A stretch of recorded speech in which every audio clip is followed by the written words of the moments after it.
Okay, so welcome back to those of you here in the Shrine of the North London Buddhist Centre, and welcome to people on YouTube as well. So today we're celebrating Dharma Day, celebrating the first turning of the wheel of the Dharma, as Rana Prabhu was saying before the meditation. When I was thinking about this, how to celebrate the Dharma, it's quite a big question. I don't think I've ever given a Dharma Day talk before. I can't remember, but a couple of weeks ago I gave a talk around meditation, and when I was reflecting before that, I was aware that I had this sort of warm, fuzzy feeling. It's like meditation. Oh, I love meditation. In the same way with reflecting on the Dharma and how to celebrate the Dharma, the teachings of the Buddha, teachings of Buddhism. I have that same, there's a sense of devotion, of love, of gratitude for the teaching of Buddhism.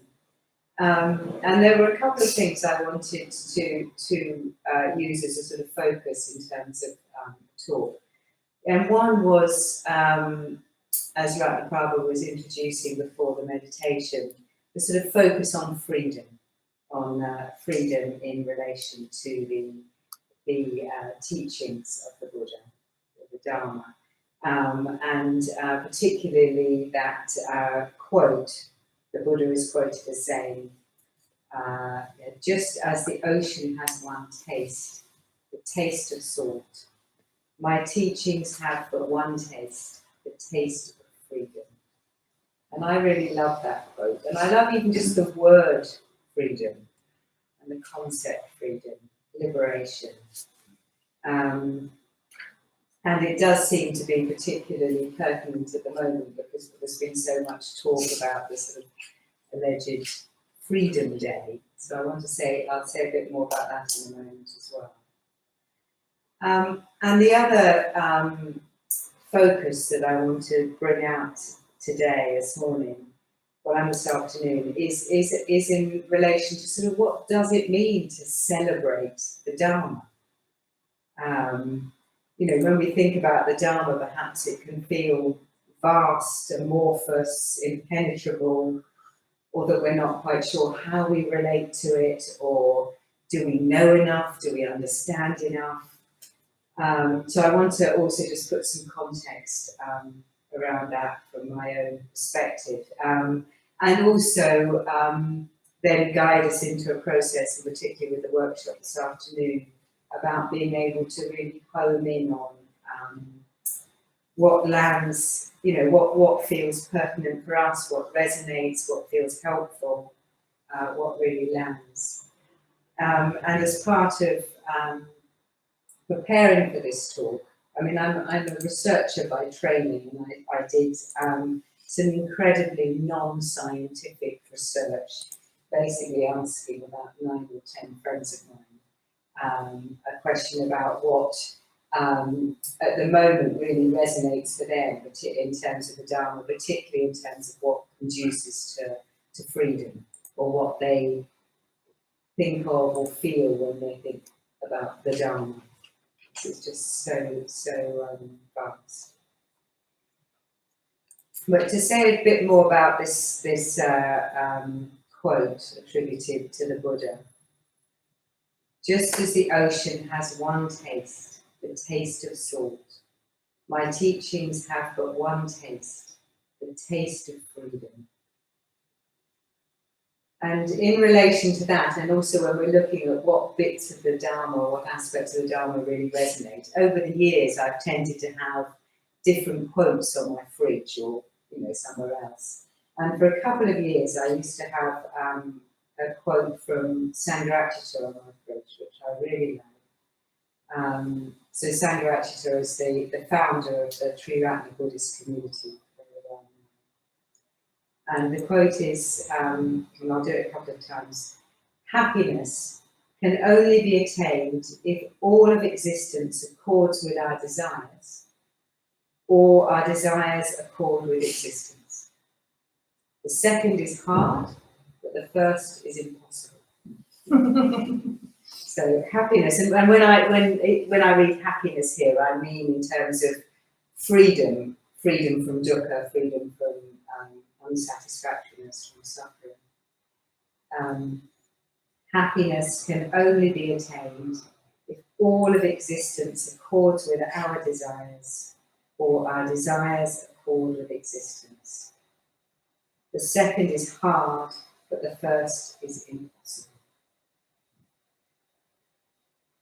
So I really like that quote. It's a really sort of pick thing, and I think it does relate to this idea of sort of freedom day, and the idea that freedom can be awarded or taken away, whether you see that as dependent on the government or on the virus or whatever.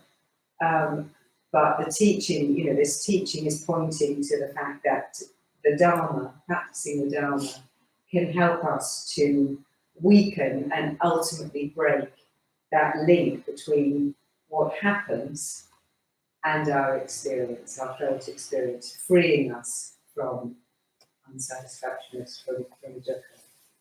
So as long as we're relying on existence, people, conditions, the weather, our bodies, being a certain way in order to feel okay, we will not be free. We cannot be free. And there's various different images that get used or that I think of in relation to this. But one of them, that in fact one of the friends I was asking about this was saying, is the image of a puppet on a string. Of being, as a human being, just like a puppet on a string. If something happens, you get pulled that way. If something happens, you get pulled that way. And basically, there's, you're then dependent on, in the way that the puppet master being, just the worldly winds and whatever happens to us. But we can just get pulled in different directions. Another image I've had is over the years is this the image of a pinball machine, which I don't know that you get them that much these days. Where you just a ball gets sort of pinged and then it ricochets off different things. And sometimes I can feel a bit like that. There's just like this sense of ricocheting off whatever's happening.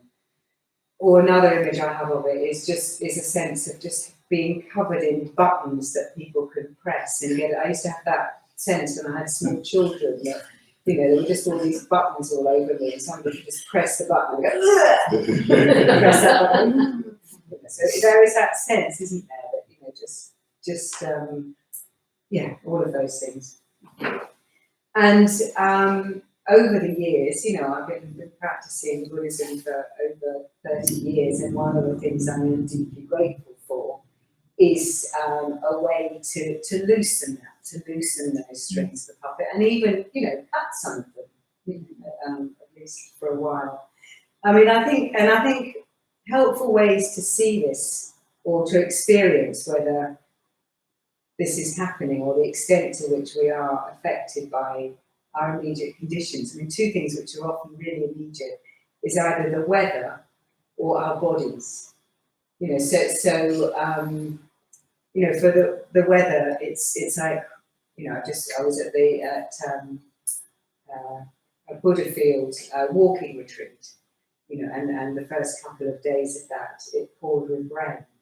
And all the people on the team, because they're so used to running events outdoors, they completely exemplify, there's water coming from the sky. Just no, it's not, whereas, we can do this thing about, it's raining, my experience, it's all ruined, it can be so easy, can't it, to feel that. And yet, that would be a good example where, we're just pulled one way. It's raining, it's awful. And actually that isn't necessary. We can just completely cut that link. And similarly with with our bodies, it's like actually as soon as something hurts, it's awful, whereas when it's pain, we somehow expect or want to have this pain-free experience, which, the more we age or have certain conditions going on, the harder that is, and we can really watch that, is it that, something hurts, therefore I can't feel okay, or is it that something hurts, stop. And can there be freedom even within that? For example, one of the things I've noticed as I've, so a lot of you will know, had been slowly recovering with long COVID for 14 months. And one of the things that happens if I overexert is an initial thing that happens is that I feel like someone's standing on my chest, lie down. And actually, I don't mind that sensation. I've got quite used to it. It's a warning sign I need to rest. It doesn't particularly bother me, I just rest. But if I don't rest, or the next thing that happens is a headache. And I'm not okay with that. It's like if my head hurts, suddenly my whole of my experience is ruined, and it's very hard to feel any sense of peace or ease or freedom. So it's just interesting to notice that, isn't it? It's like actually, but so in one sense there's freedom, and in the other it isn't. But that's really, what the Dharma is pointing to all the time, is that sense of that we don't need all of existence to accord with our desires in order to be free, in order to feel free. And I think one of the things that's really important to emphasize within that is that it's not about being a sort of Teflon, so that experience just rolls off us. Somebody says something horrid, but we just take no notice. It's not about having a walled castle or a boundary on the world. It's about, being, open, connected, but free within that. I mean, one of the images I have is like, wow, if I didn't have any of those, strings, puppet on the string things, or those buttons, that people can press, and I react a certain way, being totally free of that, what I'm then free to do is to respond spontaneously and totally appropriately to whatever arises. So I might feel, quite, sad or caught up in something, and then I'm approached by somebody who's got something big happening. There's just a completely spontaneous, free response that would be entirely appropriate to that. So it's deeply connected, affected, but not these sorts of reactions being pulled in different directions, buttons pressed. So in a way, that's what we want. It's certainly what I want for myself and for everybody else. And that is what the Dharma teaches, is how we can be free.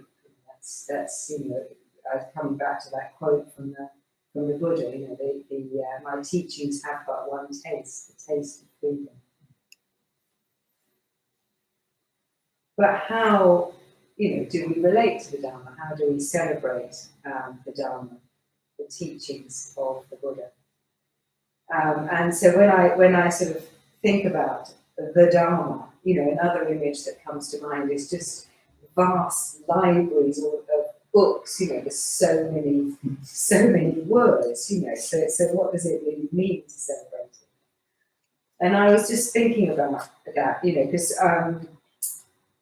the Buddha sort of famously, after an initial resistance to teaching on the grounds that he wouldn't be able to communicate his enlightenment experience. But once he started, after that first turning of the wheel of the Dharma, which we're celebrating today, he was famously able to tailor how he was teaching and what he was saying to whoever was in front of him. So, in terms of the words then directly attributed to the Buddha, there's a huge variety of different emphases and different aspects because of that, because of emphasizing this for that person and that for that person, group of people.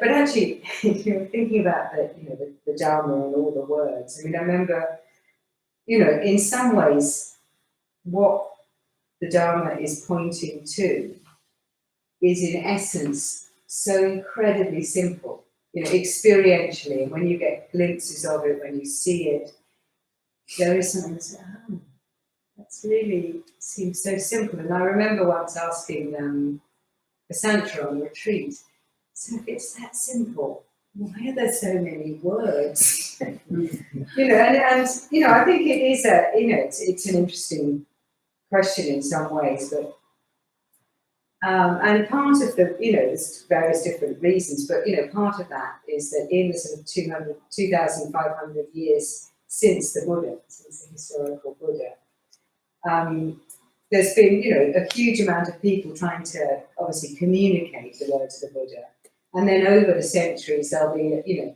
oh right, maybe the emphasis is going too much in terms of individual enlightenment, so we need to re-emphasize enlightenment for the sake of all beings and the Bodhisattva ideal, or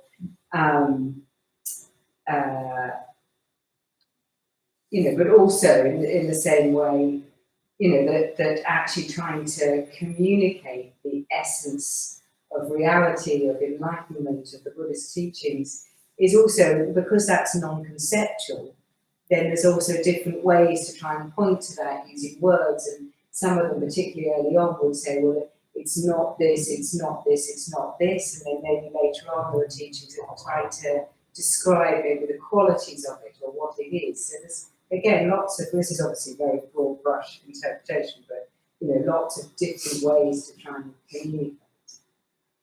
And also in terms of how the Dharma has been, is communicated, there'll be all sorts of different emphasis, particularly around the sort of lifestyle. How do we have a lifestyle that is conducive to practicing the Dharma? Around sort of teachings around compassion, around universal kindness, love, wisdom teachings, guidance around meditation, stories of people who exemplified practicing the Dharma, devotional teachings and writings, the qualities of the enlightened mind, etc. So the result of all of this is that there is a huge number of words, many of them very, very beautiful, some of them, or many of them, quite impenetrable, that seem quite impenetrable at times. But all of them, in a sense, fingers pointing to the moon. And that's the analogy that's used with the Dharma, the teachings of the Buddha. They're all fingers pointing to reality, enlightened experience. And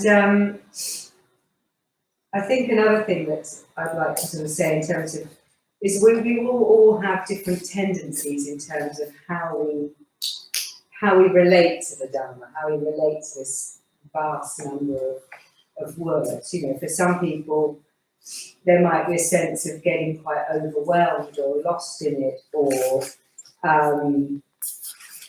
maybe a sense of, but I can't possibly, meaningfully progress on the path or get enlightened because I don't know enough. There's so much to know. Other people might just think, okay, well, this bit resonates, I'll just focus on that bit, allow that to sort of drop in at different levels. Other people might be sort of more intellectually curious, wanting to know more. How does it all fit together? I mean, I think quite a common experience for people who have been around, particularly throughout the Buddhist community. You might go on a retreat that is studying a particular formulation or list, or you maybe do a study course that's, well, this is talking about the 5 spiritual faculties, or this is talking about, like Ratnaprabhu was mentioning before, the meditation, the first turning of the wheel of the Dharma, famously is the Noble Eightfold Path, so you may have a mind that thinks, but how do all these things fit together, which is quite and at some point they may fit together in some way because you just look at it at a different level, and it's like, but on a purely intellectual level, it's probably, that's a very hard question to answer. Anyway, so I just want to acknowledge that we will all have sort of different approaches, and those approaches that we have in relation to engaging with the Dharma, celebrating the Dharma, may be similar to the sort of approaches that we have to other walks of life.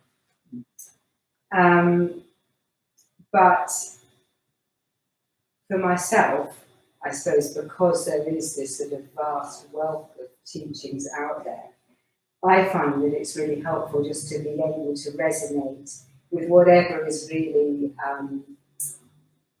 or just engage with whatever resonates, whatever drops me into a different level of inquiry or curiosity or felt experience or heart resonance, whatever sort of inspires or gives a sense of motivation to practice, or maybe gives a bit of clarity or engaging with that sort of heart wish, or an ability to be kinder or more accepting, whatever that is. And so this afternoon we're going to do a workshop looking at that, sort of guiding us into engaging with that for ourselves. But I wanted to, but as I say, as a sort of preparation for that, I had this idea to just ask a fairly random number of people that I happen to be in contact with about, this question about, okay, for you, what does it mean? When you think about the Dharma or celebrating the Dharma, or what conduces to freedom in particular, what arises, what comes to mind? And one of the things that really struck me is that what people were coming up with was often quite a sort of pick quote or teaching, or even just a felt experience or a visual image. In fact, none of them said the Noble Eightfold Path as the first turning in the way of the Dharma, because in a way it's just too big to be able to hold as a sort of heart or body resonance, or something that really has that sense of conducing to or pointing to a sense of freedom. But I'd like to share with you the things that were said to me as well, because I also really resonate with actually everything that people say. And so one of them was the first, the early verses, particularly of the Dhammapada, so very early teachings of the Buddha. And one of those was in fact there were different translations, but this one was, so one of them is in the first section of the Dhammapada. He abused me, he robbed me. Live with such thoughts and you live in hate. He abused me, he robbed me. Abandon such thoughts and live in love. Hate does not dispel hate, only love dispels hate. That is the eternal law. One day we all must die. Those who realize this settle their quarrels. So that is a really fundamental thing, yes. Hate does not dispel hate, only love dispels hate. And this really picked reminder, one day we must all die. Those who realize this settle their quarrels. So you can really sort of see how that is something that can really, in a way, be held in the mind or in the heart.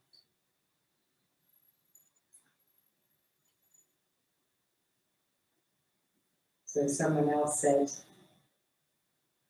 what is alive for me is Buddha nature, allowing your own qualities to be revealed.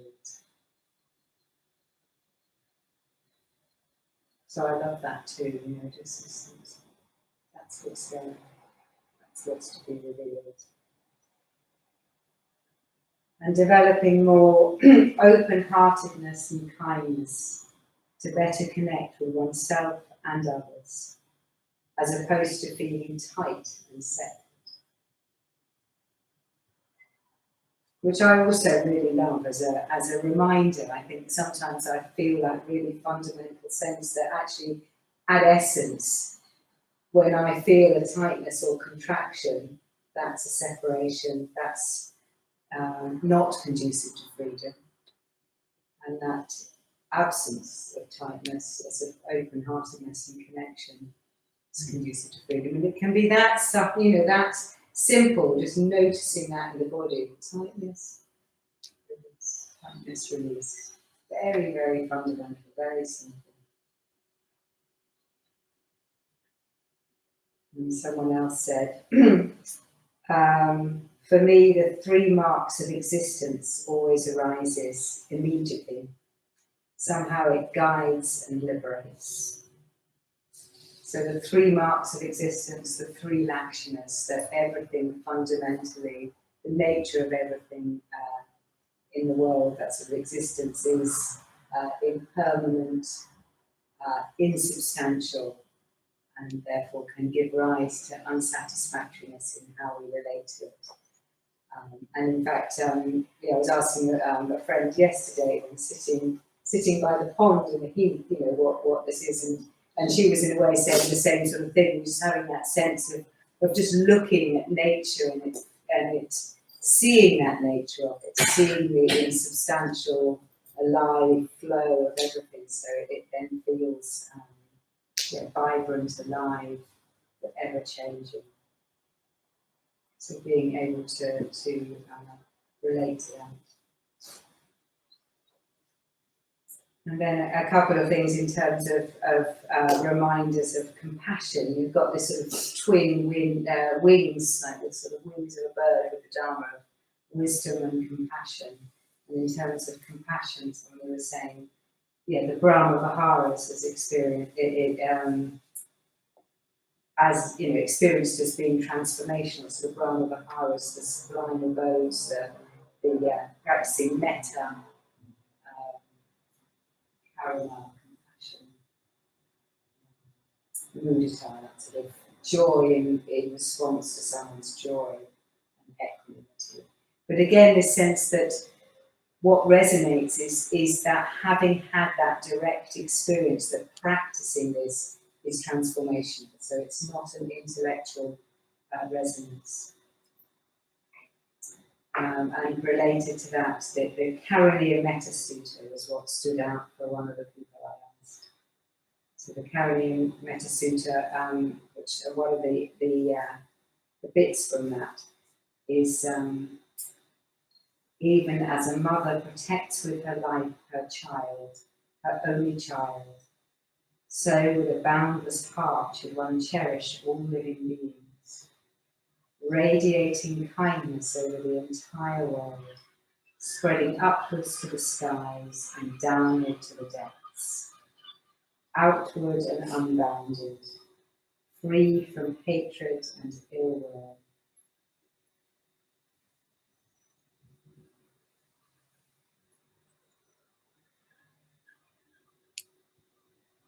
You can see how that could really resonate and remind in terms of the Dharma. And in fact, one of them was around devotion as well. Pinkiya's praises to the Buddha, Sutta Nipata. But that's the sense of, the person that said that is that really comes to mind when she thinks of the Dharma, because it's so devotional. It's the way it's phrased is so devotional in terms of the Buddha and the teachings of the Buddha. And then the other ones that are coming on to are much more around the sort of wisdom aspect of Buddhism and quite sort of hip things. And one of them was, the person I asked was like, I don't know really. And then, what came up was actually a sort of felt sense of the First Noble Truth. Again, Radha took us through the Four Noble Truths before the meditation as being also part of that first turning of the wheel of Dharma. But the First Noble Truth is that recognition dukkha, of unsatisfactoriness as a fundamental and universal human experience. So this friend I was asking was talking about having that experience of just restlessness. Do I want to do that? Do I want to do? Oh, but this, yeah. But then the recognition, oh, this is dukkha, just dropped her into a completely different level of experience that then opened up that potential for freedom to really recognize, okay, this is dukkha. That's really true. And then there's some lovely sort of pith phrases. One quoted, attributed to Padmasambhava. I do not have, I do not know, I do not understand. I do not have, I do not know, I do not understand. Okay, we may have all sorts of responses to that, but to me, I love that thing, I don't know. I find I don't know a very, very liberating phrase. Because we're so conditioned into needing to know, wanting to know, we feel safe when we know, we don't feel, it doesn't feel right not to know. And I do find it, which has been my conditioning as well, I find it very liberating to have that sense of, you can see it,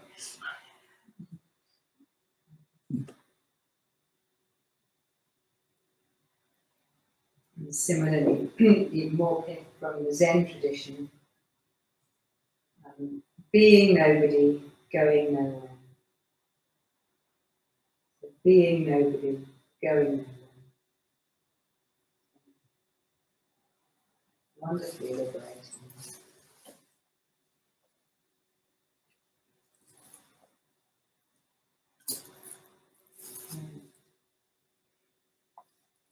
And so the way I often think about that one is in terms of, that sense of the being no one.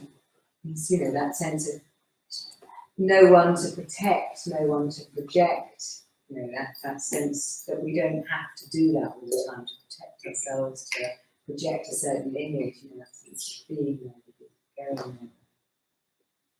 Completely liberating. And then a couple of sort of visual images, one being that somebody mentioned, the Zen ox herding pictures, which is a series of, I'll be aware of them, 10 pictures of an ox herd finding and taming and overcoming an ox. But again, that sense of the picture, this picture being worth 1,000 words.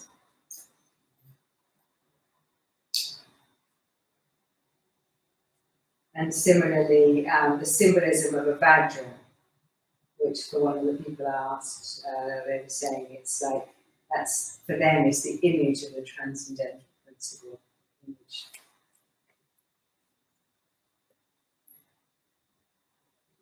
And finally, someone was, some of the people asked were like, oh, I don't know. And actually, particularly people who've been practicing for a long time. It wasn't like, oh, they came up with a particular verse. It was a much more of a felt sense. And one of them was saying that what feels live for them at the moment is this sense that you can't will yourself, in inverted commas, towards liberation. I can't make this conditioned being. That sort of the path towards liberation is going beyond that. It's letting go of it. So they were saying, there is only letting the Dharma have its way with you, or putting yourself in a place where it can use you. I quite like that. You can't will yourself towards liberation. It's only letting the Dharma have its way with you. So that again is just a really sort of letting go, just being.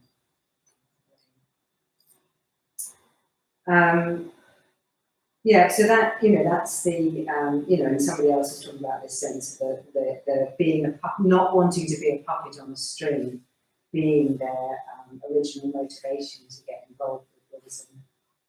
and just being very glad that some of those strings were loosened or cut over the years. So that comes back to that original, that sort of quote from Sangharakshita. Happiness can only be attained if all of existence accords with our desires, or our desires accord with existence. The second is hard, but the first is impossible. So in conclusion, that's what I found doing this brief and very non-scientific bit of research. You know, that for some people there were some picked words, for some it was a picture, for some it was a symbol, for some it was a felt sense, or the memory of an experience they had already had. But so people were talking about things that had given them a felt experience of freedom, of liberation from themselves, from suffering, from dukkha. A heart connection, something that feels embodied, practical, relevant, more than, you know, saying, oh, there was this amazing book or there's this list in Buddhism or whatever. It was very much that's what people were thinking of when they were talking about what was most relevant for them in the Dharma. And, you know, and that is the sort of the way in a way, to celebrating it, to feeling a connection, feeling a gratitude, and really being able to engage with the celebration of the Dharma on this Dharma Day festival. So I'll leave it there. Thank you. We have a bit of time